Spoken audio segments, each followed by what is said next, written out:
क्या कोई पत्नी अपने ही पति की हत्या कर सबको घर के बाथरूम में दफना सकती है? क्या 45 दिनों तक किसी को भनक भी नहीं लग सकती? नमस्कार, आप देख साथ भारती। पति का शव घर के बाथरूम के नीचे ऊपर नई टाइल्स और 45 दिनों तक गुमशुदगी का नाटक। आगरा से सामने आई इन हैरान कर देने वाली घटना ने पूरे देश को सोचने पर मजबूर कर दिया है। आरोप है कि पत्नी ने अपने पति की हत्या कर सबको बाथरूम में दफना दिया और सबूत मिटाने के लिए ऊपर प्लास्टर और टाइल्स लगवा दी। लेकिन कहते हैं सच कितने भी पर्दा में छुपा हो, एक दिन सामने आ ही जाता है। खबर विस्तार से। आगरा के सिकंदरा इलाके में रहने वाले 44 वर्षीय सुरेंद्र कुमार शर्मा पिछले 18 मई से लापता थे। उनकी पत्नी ने कुछ दिन बाद गुमशुदगी की रिपोर्ट भी दर्ज कराई। परिवार लगातार उनकी तलाश करता रहा, लेकिन सुरेंद्र का कोई पता नहीं चला।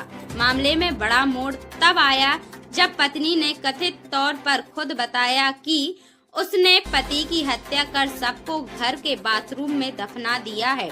सूचना मिलते ही पुलिस मौके पर पहुंची। बाथरूम की फर्श तोड़वाई गई तो नीचे से सुरेंद्र का कंकाल बरामद हुआ।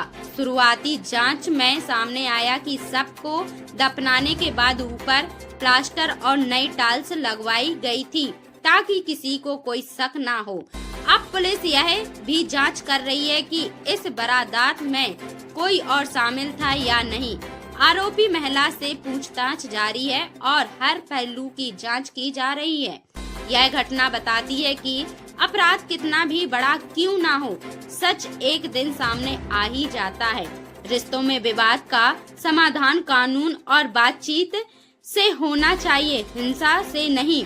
साथ ही हर गुमशुदगी के मामले में गंभीर और समय पर जांच होना बेहद जरूरी है ताकि कोई अपराध लंबे समय तक छिप ना सके। फिलहाल पुलिस मामले की जांच में जुटी है और अनिल शर्मा। क्या हुआ? ये करीबन 1.5 महीने से गुमशुदा की उसमें था। इसकी गुमशुदा की रिपोर्ट लेकर रखी थी 1.5 महीने से। भाई है? हाँ, मेरा खास छोटा भाई। उसके बाद क्या हुआ? उसके बाद ये है कि इसके वाइफ का मुझे थोड़ा सा डाउट हुआ, क्योंकि ये बार बार में किसी न किसी बात पर देख के झूठ बोलती थी। तो मैंने उसकी थोड़ी तहकीकात करी। तहकीकात करने के बाद में मैंने बैंक स्टेटमेंट्स वगैरह निकलवाए, इनके मांगे जो हैं।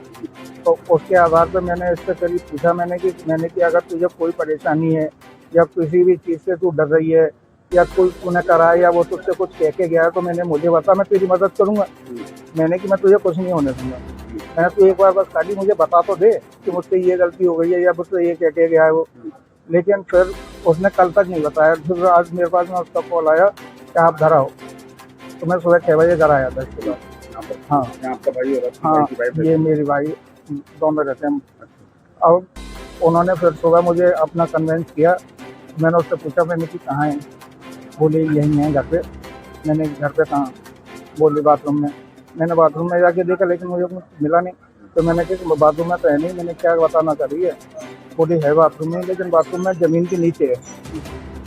मैंने कि ज़मीन के नीचे मैंने कि गाड़ दिया है? बोली हाँ। तो उसके साथ कोई बात नहीं, अभी हाल फिलहाल तो इतनी जानकारी नहीं हुई है क्योंकि मैं अलग रहता हूँ, वो लोग यहाँ रहते हैं। क्या बताओ पत्नी को? हाँ, आ जाएगा इस पर। यही बताया कि जमीन में कैसे मारा है, कुछ बताया? ये कुछ नहीं होता है। बोल रही थी कि वो उन्होंने फांसी लगा ली थी, मैं घबरा गई। मैं घबराने के बाद मैंने उनको ज़मीन में डाला।